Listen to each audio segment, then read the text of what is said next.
Good evening, everyone. Thank you for joining our last session for Agile Fundamentals, Session 3. Let's continue our journey for Agile Foundation. Okay, John, are you ready? I am, yes. The mic is yours. Good luck. Okay. Marcel here. How is everyone? Okay, so let's get into my presentation here.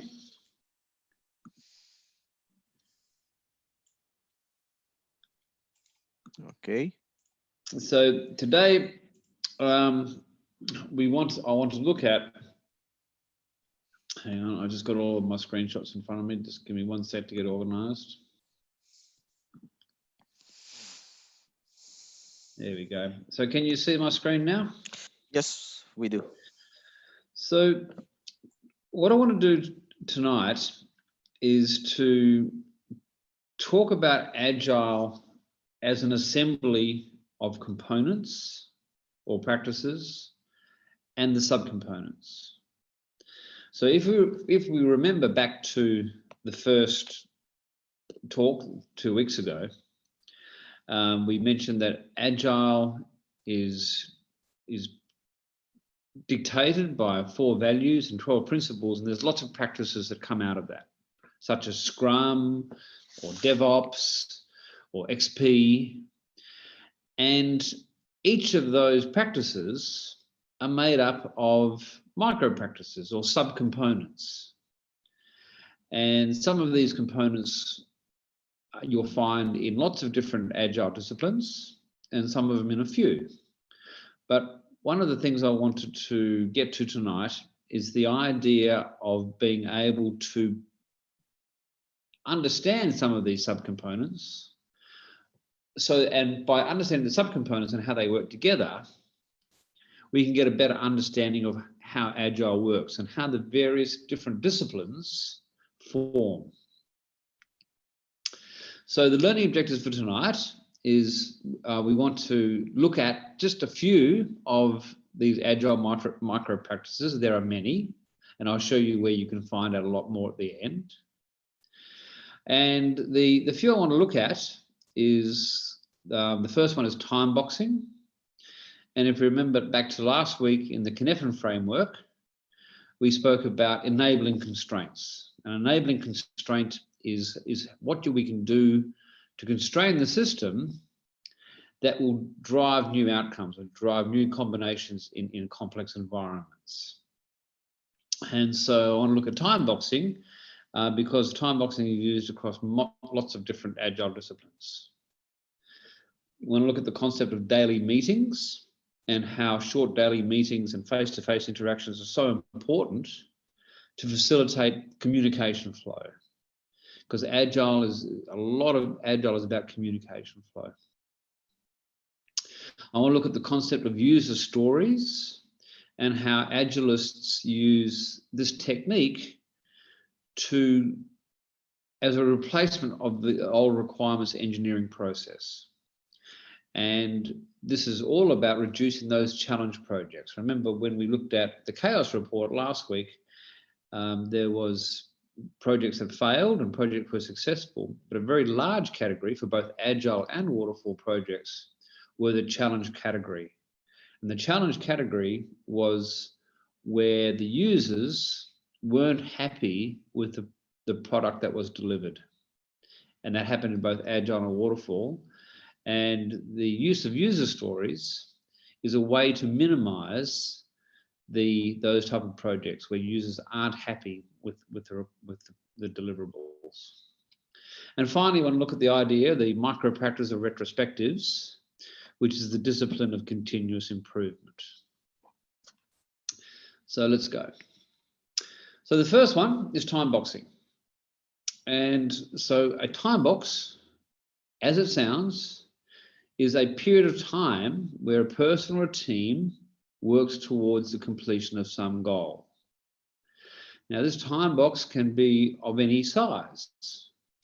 So in rapid application development, where the concept first really got going, they talked about time boxes between 60 and 120 days. In Scrum, the development time box is 30 days. In XP, the time box is 1, 2, or 3 weeks. But a time box can be out of any period. So you may have heard of a technique, a personal productivity technique called a Pomodoro technique. And I use this almost every day. And it's a matter of breaking down my tasks into 25-minute chunks and doing as much as I can in a 25-minute constraint, and then stopping.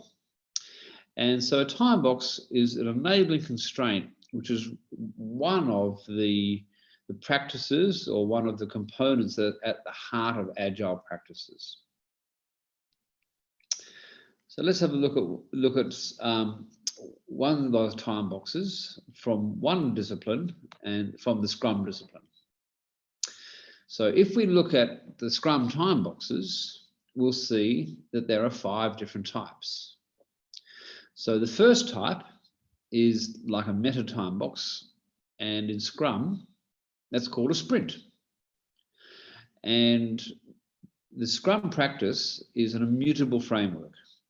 And what that means is that it has got very defined roles and very defined artifacts and very defined events.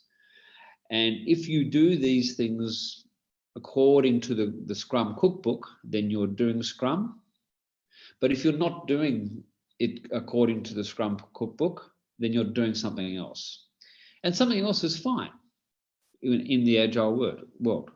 So often people will start with Scrum and then they'll modify it to their own particular requirements. But let's look at Scrum time boxes. So they say the first time box is the aggregation of all the other time boxes. So the first time box is the sprint planning. And what they say and what they prescribe is that for a 1-month sprint, there should be no more than 1 day or 8 hours of sprint planning. And in Scrum, sprint planning means to go through the backlog of requirements or user stories and determine which are the priorities for the 1-month sprint. And that comes out of the product backlog and goes into the development backlog or the sprint backlog. And then once that 1 day of planning is complete, the next day, the development starts. And now every single day, they have a daily Scrum meeting. And that Scrum meeting is time boxed to 15 minutes. Not 16 minutes, not 17 minutes, it's 15 minutes. And the job of the Scrum Master is to hold people to that time.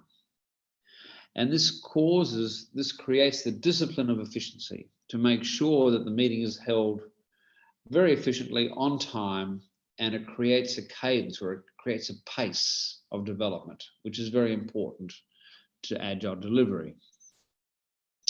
At the end of the development cycle, they have a sprint review, and that's where the increment of work is then shown to the business owners. It could be a demo, or it could be some sort of an explanation of where the program's at, or it could be a shipped unit. But this is a review where it involves the business owners and the product owners. And then they have and that's time boxed to 4 hours. And then they have another time box immediately after the sprint review, which is the sprint retrospective. And this is just for the Scrum team. It doesn't include any of the stakeholders. And in that retrospective, they look at how they can work better during the next sprint. And we're going to talk about that a little bit more later on this evening. So that is a Scrum time box. And in different disciplines, these time boxes have got a similar kind of construction. Now, one of the traps is to think that a sprint must be 1 month, but that's not true. The size of the sprint is determined by the complexities of the job.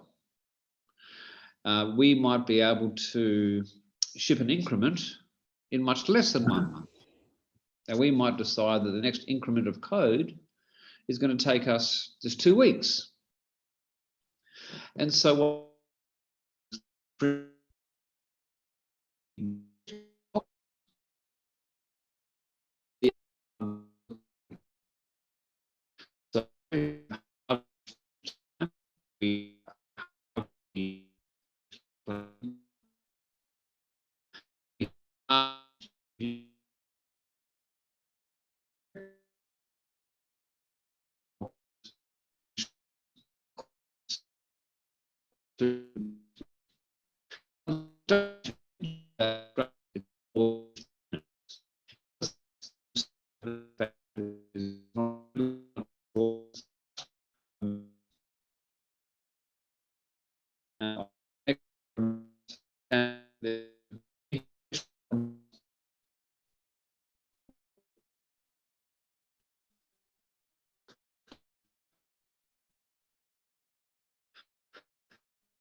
okay, let's sort this out.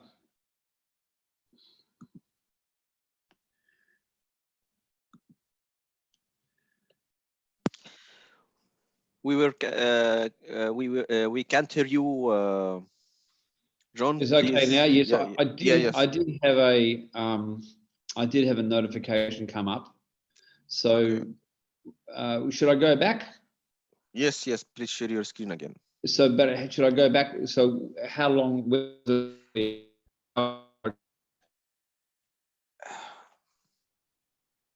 It's cutting again. I think you have a problem in connection.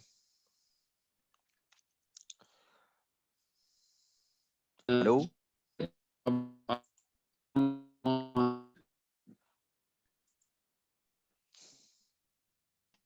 Try again. Okay. Hello? Yep. Hello, I can hear you. Yep. Yes, please. We can't hear from TIMEBOXing maximum. For 1 month, you say TIMEBOX is 1 month? Yes. Okay. All right. So I'll go from this point, yes, please. All right. So just to repeat, I'm sorry if I repeat again, but so in Scrum, and Scrum, Scrum is one agile discipline or one agile practice, and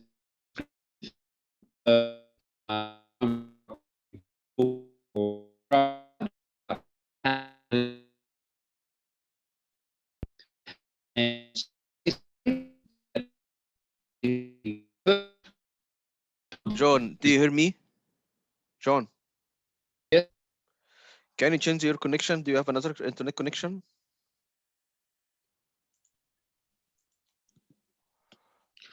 Let me even through mobile?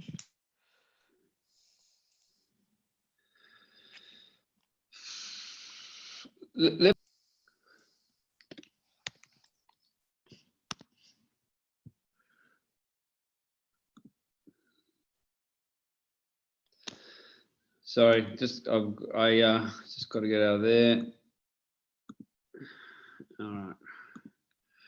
Okay, so we restart. So you can hear me nice and clearly now? Yes. Yes, Good. we hear you. Exactly. Good. All right, we're back online. So what I was saying before was that Scrum is a very prescriptive, tight method. Agile method is one of many agile methods.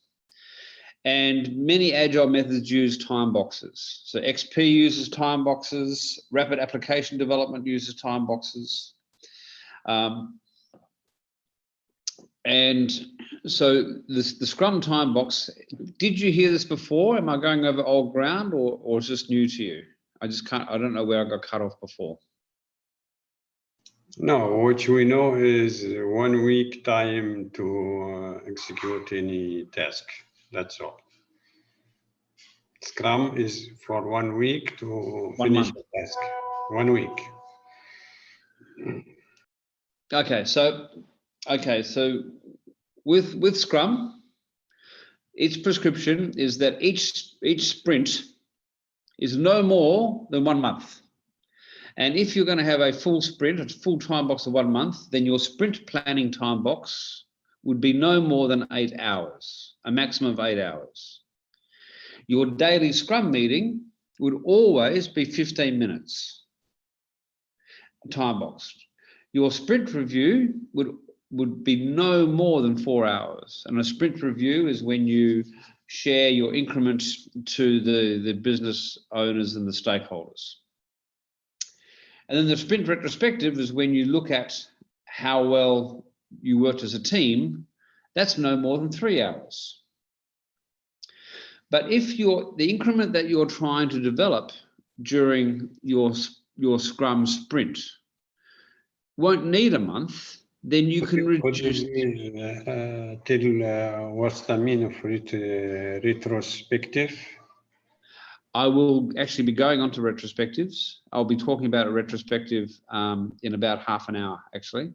Yeah, but very briefly, a retrospective is a reflection on how can the team improve their work next time? How can they work together better? Okay, thank you. Okay. So now, if the amount of work that you need to produce an increment of code, an increment of product, won't take a month, then you can reduce the time box. And if you reduce the time box, then in Scrum, the different components are also reduced proportionally. So if you halve the sprint cycle from 4 weeks to 2 weeks, then you'd also halve your sprint planning time box from 8 hours to 4 hours maximum. You'd also halve your sprint review time box from 4 hours to 2 hours and your sprint retrospective. The only time box which wouldn't change is the daily Scrum, because they found over time that a 15-minute daily meeting is a very efficient way to communicate changes and to communicate progress and to work out what needs to be done and anything which is blocking development. And so that time box stays the same. Now, if the daily Scrum, if there needs to be conversations which can't be squeezed into that 15-minute time box, then nothing's stopping the developers or the developers and the product owner or the developers and the stakeholders from having another meeting. But what they do is they create this time box in order to drive up productivity. And so before I go on to that one, so it's a core thing across multiple different agile disciplines, is this concept of time boxing. But time boxing can also be used in personal time management. So personally, for example, when I'm writing, or even when I prepared these slides, I broke the time into 25-minute, what's called a pomodoro. It's Italian for tomato, and it relates to a tomato timer. It's a terrible name, but basically, I work in 25-minute chunks of time boxes, and every 25 minutes I'll take a 5-minute break. I'll get up and I'll go for a walk and I'll stretch, and then I'll come back and I'll do another 25 minutes. And during that 25 minutes, I'm very focused. And so the idea of a sprint is that once you commit to a sprint, or once you commit to a time box, it's a very dedicated amount of time that you do not get distracted by anything else. And you progress your code, or you progress your project as much as can be done within that time box. And this is, I suppose, is the key, the difference between a waterfall and an agile way of approaching work. So with waterfall, what will tend to be fixed is the scope of work. And once the scope of work is agreed upon, then people argue about how much time and how much money it's going to cost. And then they tend to sign off on something and away you go. What time boxing does, and it came from the rapid application development days, was that they said, well, let's fix the time. Let's fix the time. And therefore, because we're fixing the time, we're also fixing the development budget. But the scope will be variable. We will get as much done, many backlog items done as we can within that time. And we'll do the most important features first. But if we don't finish in 2 weeks, we put down tools. And what's not finished goes onto the backlog to see if we can do it next time. Now, this discipline, back in the 80s, once developers started using this time box technique, it tripled developer productivity. So there was a study done at DuPont in the 80s, and just the implementation of time boxing tripled productivity. It's because as humans, we work better to a deadline. When we know we've got a deadline, we've got a fixed amount of time, we tend to be more energetic, and we don't waste time overworking things. We tend to work on priorities. And so time boxing becomes one of these key components, these key subcomponents that you'll find in lots and lots of Agile disciplines. And we can take them, they don't have to be used in Agile, we can take them out of Agile. It can be used in all sorts of different things. It can be used for running meetings, it can be used for running your personal projects, it can be used in marketing, it can be used, this concept of time boxing it was voted out of all of the different productivity hacks as the single most effective productivity tool there is. And so this is one of the subcomponents of Agile, which belong in multiple different practices, but can live quite happily outside of Agile. We can take it into different parts of our work and different parts of our organizations. So now let's look at another one. So one of the next key practices, or key micro practices, if you like, which is very popular in lots of different Agile teams and disciplines, is the idea of daily meetings. And a daily meeting is a short meeting, and it's very focused, and it brings the team together to discuss issues face to face. So in Scrum, it is called the daily Scrum. In XP, it is called the stand-up. In other disciplines, it might be called a huddle. It doesn't really matter what you call it, but it is a daily meeting. Now, one of the more interesting researchers out there is a researcher in America, MIT, called Sandy Pentland. And Sandy Pentland is known for a field of research called social physics. And he does very interesting things like putting monitors onto people and looking at their interactions with each other based upon their tone of voice and how close they are to each other and whether they're facing each other. And they do a lot of investigation into productivity of teams, not just in Agile, but in all sorts of different teams. And in one of his fairly famous studies, and in the PDF there's a link to it, he found that 35% of the variation or the difference in a team's performance, so when he was studying different teams, could be accounted simply by the number of face-to-face exchanges amongst team members. And so what he found, and this is a fairly rigorous experiment, was that humans communicate so much more efficiently face-to-face. And that's because we're mostly using subvocal and subvocal communication. So it's body language, it's a tone of voice, it's how we look at each other when we're expressing something. And this has become a real problem with COVID because everyone is now using Zoom meetings, and a lot of people don't like turning their video on.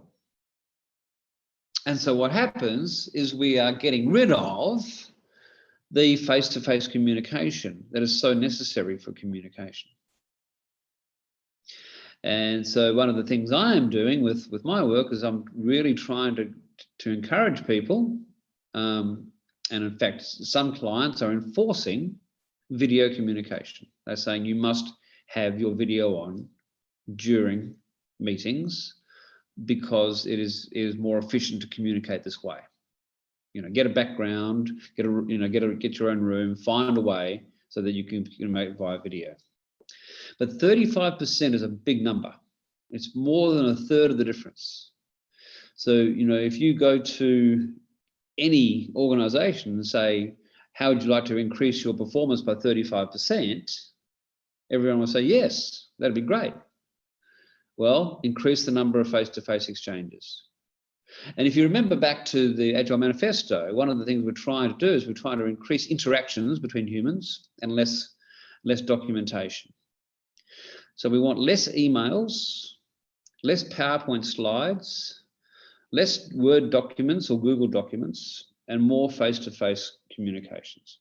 And this is why the team meeting or the daily meetings are so important, because it's much easier to have a quick face-to-face meeting than it is to write a long email and then have to read the email and CC the email and BCC the email and read the email trail, and goes on and on and on. It's a massive amount of waste. So one of the things that you might find in Agile is that often these daily meetings will revolve around 3 questions. And those 3 questions are, what have you completed since our last meeting, as in yesterday? What do you plan to complete by the next meeting, tomorrow? And what is getting in your way? And this is going around the table. This is not the developers talking to some manager. This is the developers talking to each other. And it's a way of making sure that everyone is keeping pace. And one of the words which is often used in these meetings is, instead of getting in your way, is the word blocker. Something, what is blocking you? And when developers start to speak up, then the group, the team, can start to sort out what is blocking progress. And this could be many things. It could be something with the infrastructure. It could be trying to get access to a business owner or a product owner. It could be knowledge, might not have enough understanding of how to use the use the particular code that they're using to get the result they want. It could be that they're really tired, that they've been working around the clock and they're exhausted. It could be one of many different things. But the important thing is about the daily questions is that these are honest and they come out, and the team works on how to resolve those problems. And you'll find when you go and you see high-performing Agile teams that this is just happening all the time, and they're deep questions. So the other pattern I want to talk about is the idea of user stories. So human beings we're a storytelling species. We've told stories to each other since the beginning of time, and we've found ways to write these stories up. And we use stories, the idea of a narrative structure, in order to communicate to each other. And what Agilists have found is by using a narrative structure, by using a story structure, we can get a much better understanding of business requirements and user requirements. How do these work? Let's have a look. So, but first of all, let's go back to the waterfall way of doing things. So in the waterfall world, we have stakeholders, and those stakeholders could be the business owners, it could be the end users, it could be anyone who has got a stake in that application.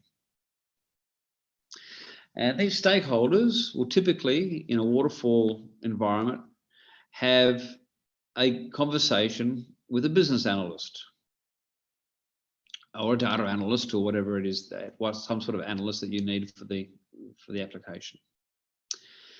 And so the stakeholders will have these conversations with the analysts, and this could go over a long period of time. And you know, back in my day, when I was at university and doing my also postgraduate work, I did a postgraduate certificate in a thing called requirements engineering. And requirements engineering was all about interviewing stakeholders to try to extract what it is that they wanted to get done. And there was this presumption, this assumption that the stakeholders and the developers mustn't meet. You don't want to put a business owner in front of a developer because the assumption was that they wouldn't understand each other's language, that the developers wouldn't understand things like a general ledger or business speak, and that business people wouldn't understand development language. And so they created a role called an analyst, and that analyst would create a software requirement specification. And I've written many of these things. They are painful to write, 30 pages, 50 pages, 100 pages, 200 pages. And then that's given to the development team, and the development team are then tasked to write the software according to that software requirement specification. And the developers and the stakeholders never meet. And most of the developers try to interpret what this software requirement specification is trying to do.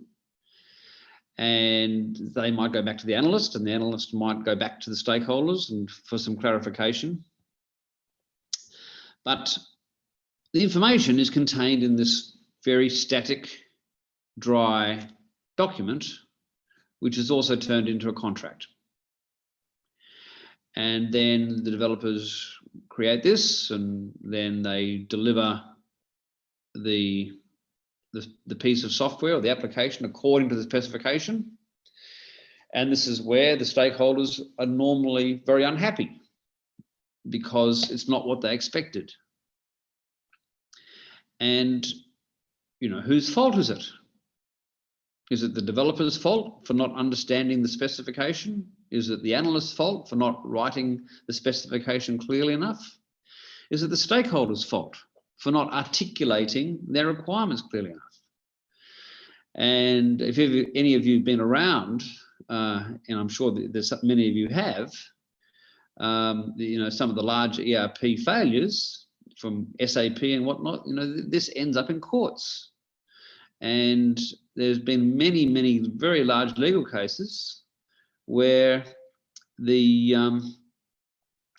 development company, the integration company, has been sued by the customer because they weren't happy with the result. And the development company, the integrator, would then counteract and say, no, it's your fault. We're going to sue you because you weren't clear enough with your requirements. And this was computing when I first started. This is when I came out of university in the 80s. This is what the world was like. And I think that in many parts of the world, it's still the case. Now let's look at how Agile changes this equation. So going back to the idea of stories, we have a very simple concept where we have these cards and we have a conversation. When I say we, I'm now speaking as a developer, as an analyst, as part of the development team, as a product owner, but much more of a team. But as a team, we now ask the stakeholders as a role. We ask them to fill out these cards. As a role, I want to do something because of something else, and how important is it? So, for example, I might be a customer of a bank, and I want to log on to my bank account because I want to review my statement. And it's a very simple requirement, as a very simple role. Now, these stories make up every step of the digital customer journey. So from logging on to getting a report. And so when we're going through this process of gathering user stories, it takes quite a long time. For a small application, it might take a day. For a very large application, it might take a month or two. And then these stories are often on cards like this, physical cards, and then they are stuck on a wall in a map. So, and they start on one side of the map where the user logs onto the application for the first time. Now, the far side of the map is the last touch point that user has when they get a report or when they get the outcome that they're after. And then this becomes not a requirement specification, becomes a living document. And I'll show you what I mean by that.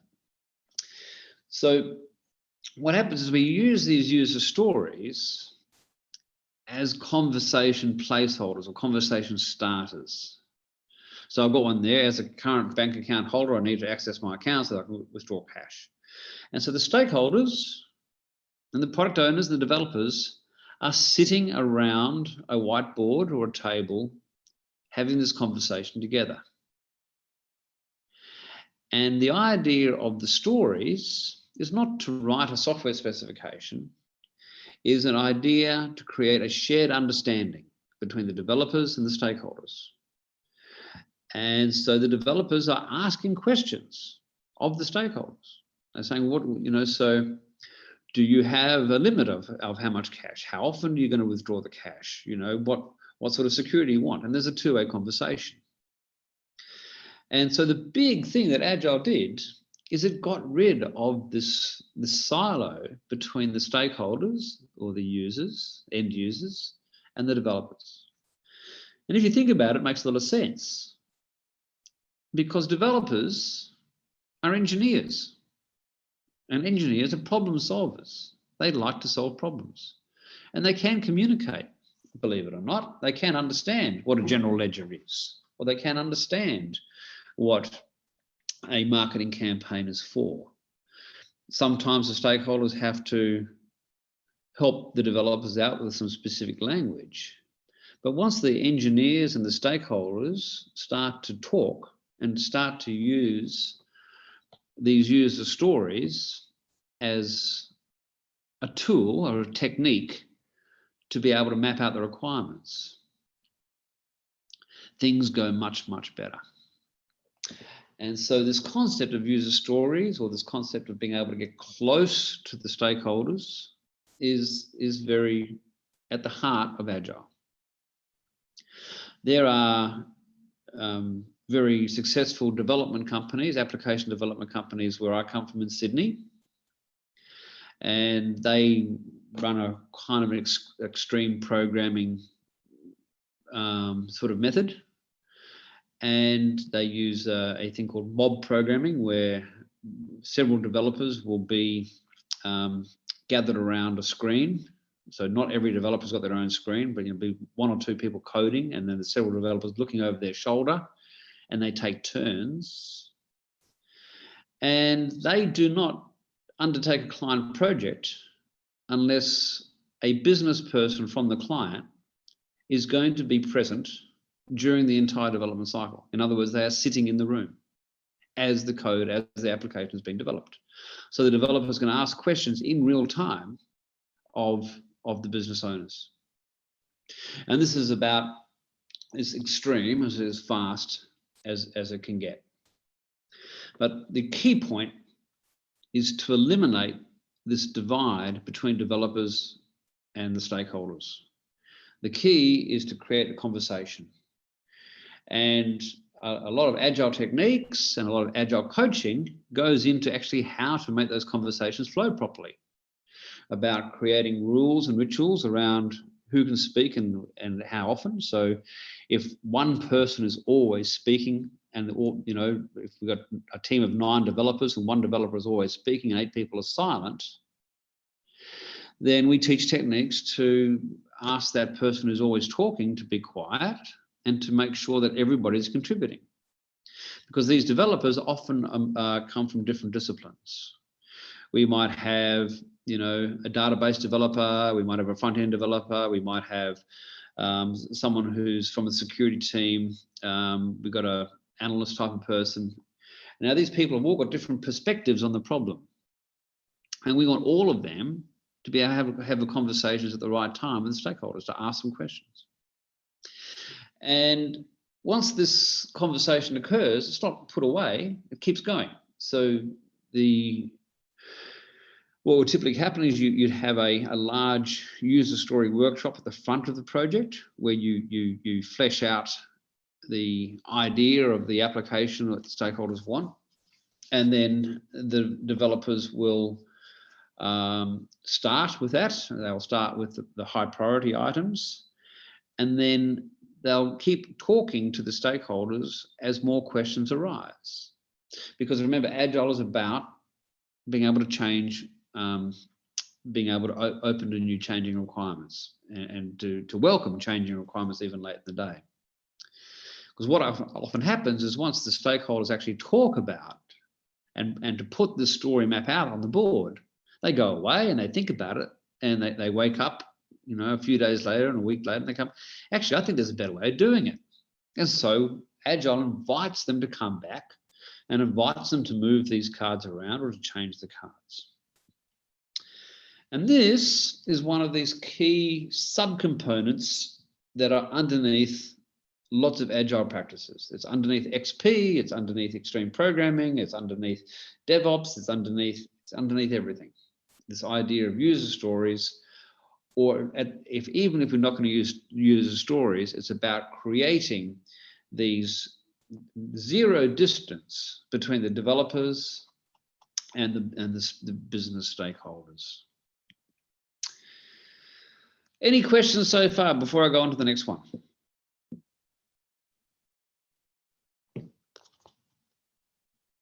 Yes, John, we have one question here. What is the role for a product owner here? Maybe they need some clarification regarding to product owner. Yes. Okay.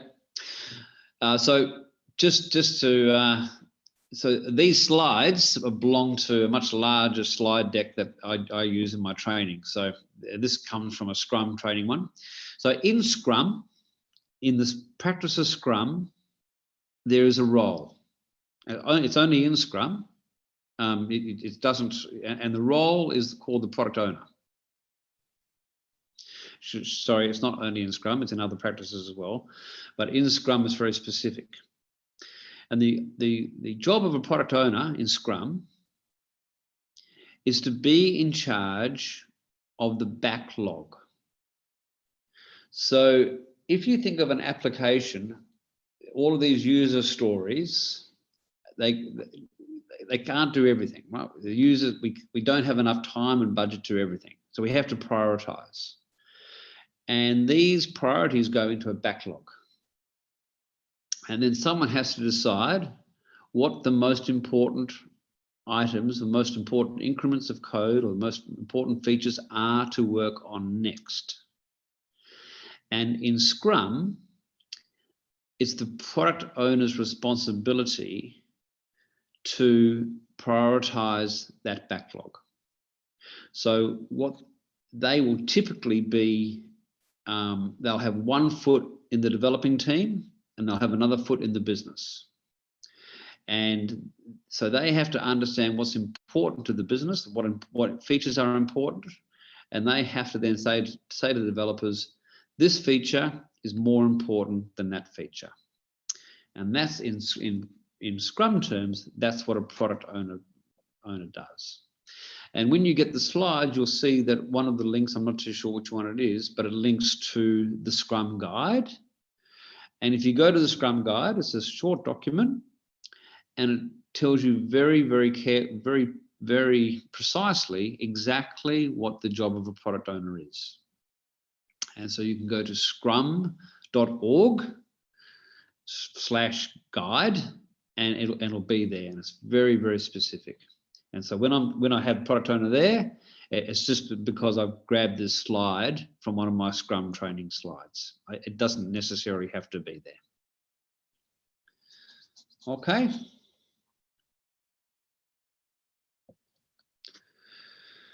All right. One of the next subcomponents, and it's a principle of Agile. And if you remember back to the first session, we spoke about Agile being influenced by the Lean movement and the Toyota management system. And one of the key ideas that came out of the Toyota management system was this word Kaizen. And Kaizen literally means good change. Like Arabic, it's from the right to the left, not from the left to the right. So it's good change. What does it mean? So one of the key practice, or one of the papers that came out of the analysis of Toyota back in the 80s and 90s was their notion of continuous improvement. And they shared this. They shared the idea of continuous improvement, Kaizen, with other companies, other industries, their competitors. And the idea of continuous improvement is that you are improving your processes every iteration. So either every time you stop and reflect on the processes, you deliberately improve them. And we will talk about that in a minute. And so what Toyota said is that it's not just a matter of continuously improving, but it's also a matter of stopping every now and then and codifying or institutionalizing those practices. In other words, to make them norms. So, for example, we might decide that having a weekly retrospective, which I'll get to in a minute, is really important. It's really, really worked for our organization. Therefore, we might make that a rule that every team must have this weekly retrospective. And it's the idea of you experimenting, and the things that are working, you bake into the business and you bake into your processes. So Agile and some of the components that I've been speaking about today can help developers improve their practice, can help teams get better and better. But we haven't reached the end. We're learning all the time. So the third iteration of the Scrum Guide came out last week. So, Scrum has been around since 1994 or 97. It's been around a long time. And they are still improving it. And then they codify those changes and build it in. And so the idea is here is that with our development teams and our IT teams and our DevOps teams, is that we want to create the practice of continuous improvement. And we want to start to bake in the best improvements that we find. Some of the improvements are not going to be great, they're going to be minor, sometimes we're going to go backwards. But the things that we want to do is we want to enforce them, we want to turn them into the DNA of our company. And if we do that, our company is just going to get better and better and better over time, compared to another company which doesn't do that. It doesn't have the discipline. The companies that don't have the discipline of continuous improvement, the companies that forget what they learnt and have to learn all over again, will not be nearly as competitive as the company which is learning all of the time. So how do we do that? So one of the key micro practices, one of the great micro practices of Agile is the idea of a retrospective. And a retrospective is a meeting, and different teams will run this meeting at different frequencies. Some teams run them every week, some teams run them every 2 weeks, and some teams run them every month. And it just depends on whatever the team agrees on. And the purpose of the retrospective is to, as a team, to find ways to increase or improve their quality and effectiveness. So the team asks themselves, what did we do well? So for example, if we had a 2-week sprint, okay, so we've done a 2-week sprint in Scrum, and we've delivered an increment of code. And we reviewed that code with the business owners. That was called the sprint review. And they've all gone away now. And the only people that are invited to the retrospective is the team. In Scrum, the team is the developers, the Scrum Master, and the product owner. In different architectures and different Agile team architectures, it's whoever you decide the team is. So that team asks itself, what did we do well? Always starts with the positive. Well, we coded very well. We tested very well. And what didn't we do well? We got a bit slack on the documentation. Okay, what ideas have we got now to improve the documentation? Well, why don't we stop twice a week and have a on Tuesday mornings and Thursday mornings, why don't we have an hour of documentation catch up? And so that then goes into their plan for the next sprint. So they come up with a process, some sort of a process improvement. And there's lots of things that can happen. So you reflect on different assumptions you used. Were our user stories right? Did we ask the right questions? Did we push our stakeholders enough? How were our interactions? Did we talk to each other enough? Did we maybe we really should have listened to that security guy, maybe we should have paid more attention to him. I mean, how are our processes? Were we disciplined? Did we turn up for our meeting? Did we turn our video on? What are our tools like? How is our automated testing going?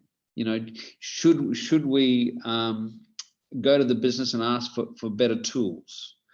And so what you're doing is you're asking yourself every cycle how to improve. And then the most important part of that is that you agree to some sort of commitment to action. You actually, as a team, you decide next time box, we commit to doing this better. And through that commitment, you are enforcing the learning. You're not just trying out new ideas, you're committing to changes. And that's a retrospective. And there's another type of a meta retrospective, if you like, and it's called a health check. And so this is a way now to not just ask ourselves how we are going as a team, but to look at common elements of performance across the different teams. So this is from Spotify. And again, that link I've got where it says go deeper, that will take you to this document. And what Spotify wanted to do is that they called their team squads.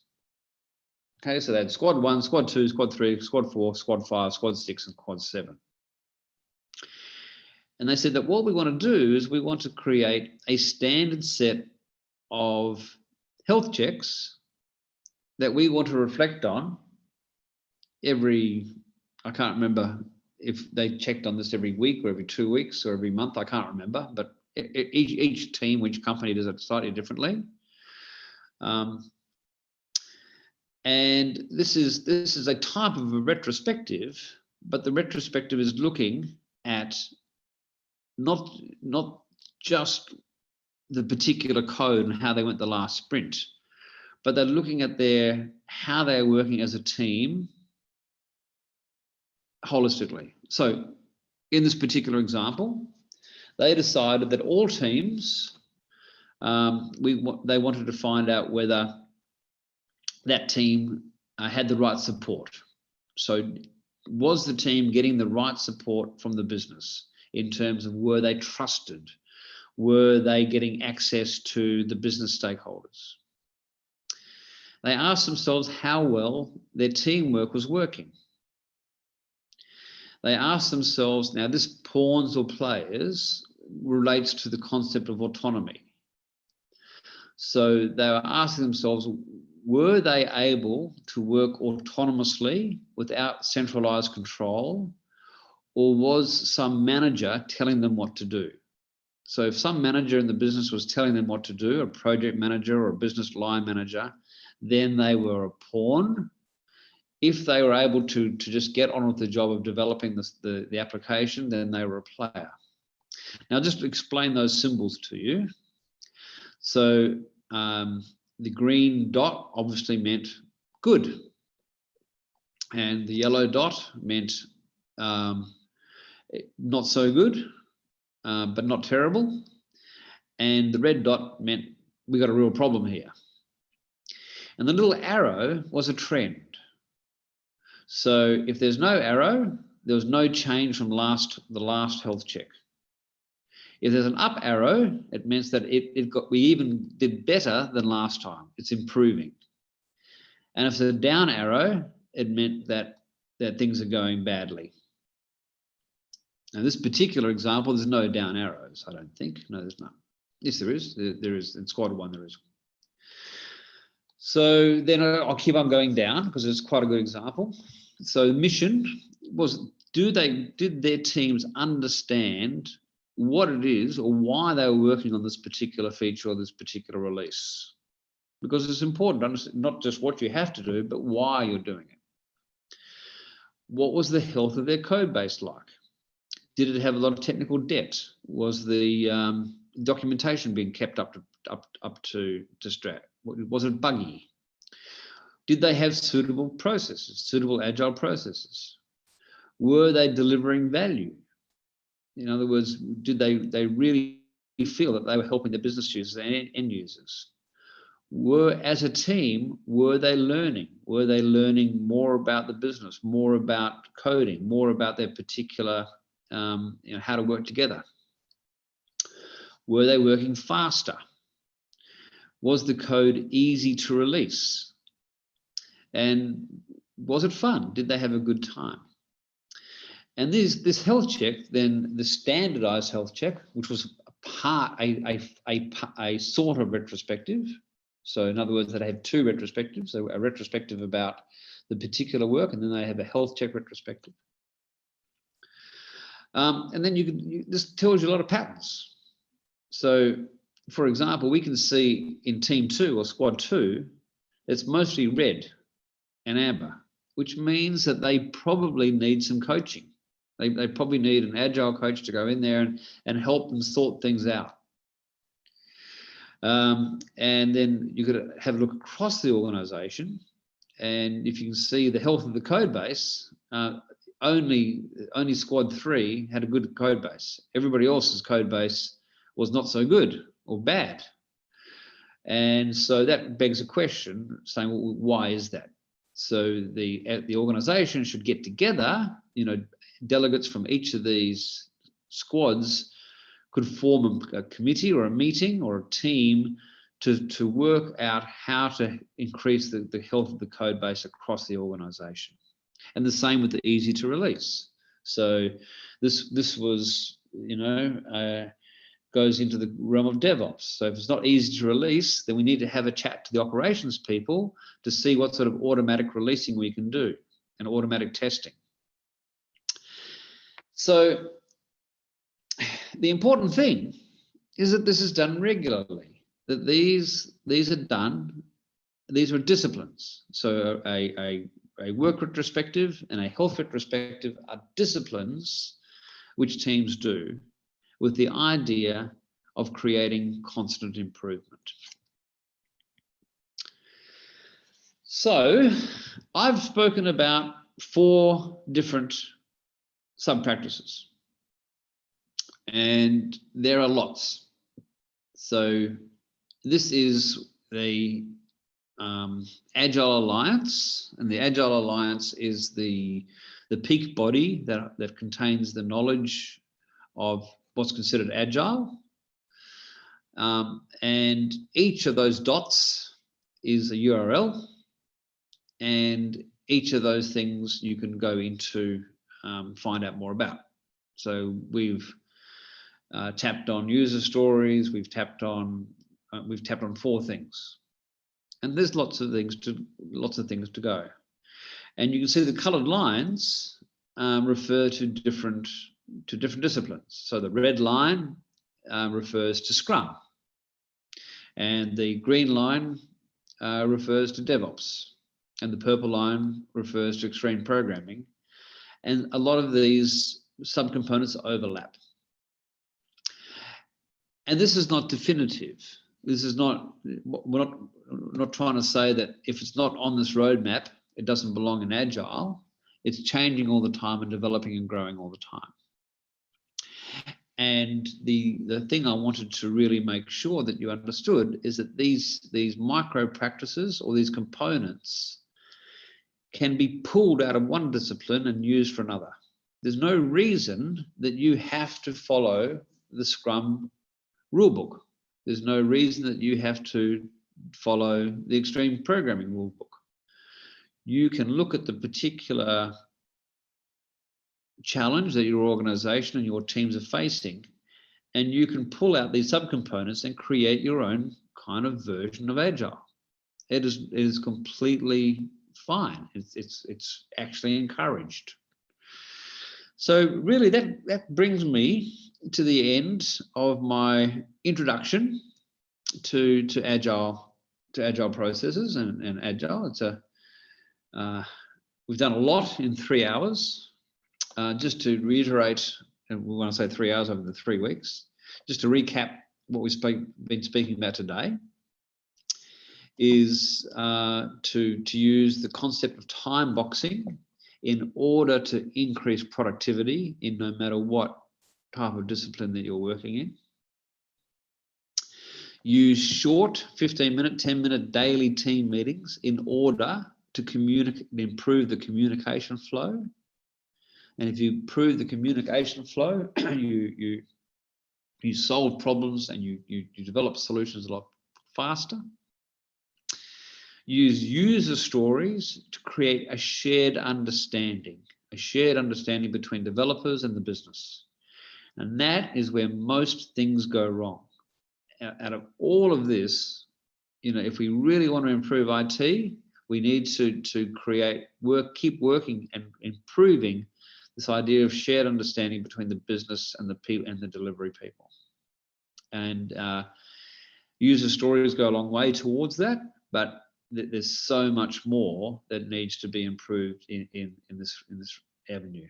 And agile teams and not just agile teams, but lean people and startup people are trying to find new ways to develop this understanding all the time. We use the concept of retrospectives to drive continuous improvement in your teams and throughout the entire organizations.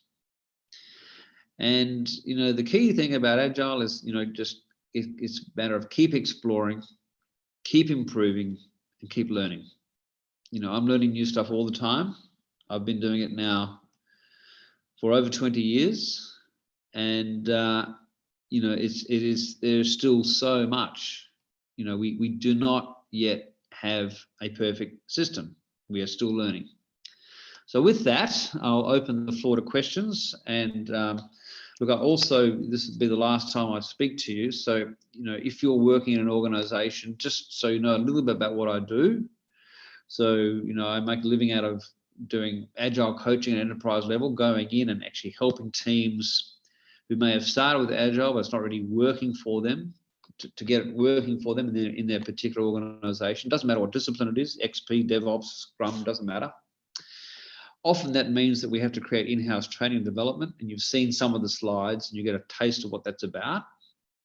And the other thing that I do more and more of is working with the very top levels of organizations to create what's called adaptive organization design, so that we can create organizations that enable these agile teams to flourish. Because one of the problems that you often occur is that we'll put the developers into Scrum teams, and then the rest of the organization wants to run like a waterfall, and it just doesn't work. We need to kind of get the whole organization thinking and acting in an adaptive fashion, which is quite a large project, but that's what I also do. And that's my email address.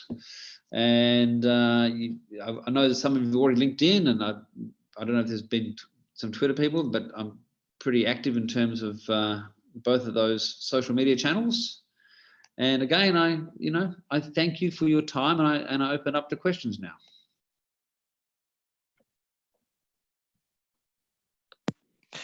Okay, John, thank you for your time. Thank you for your session. Okay, anyone have a question?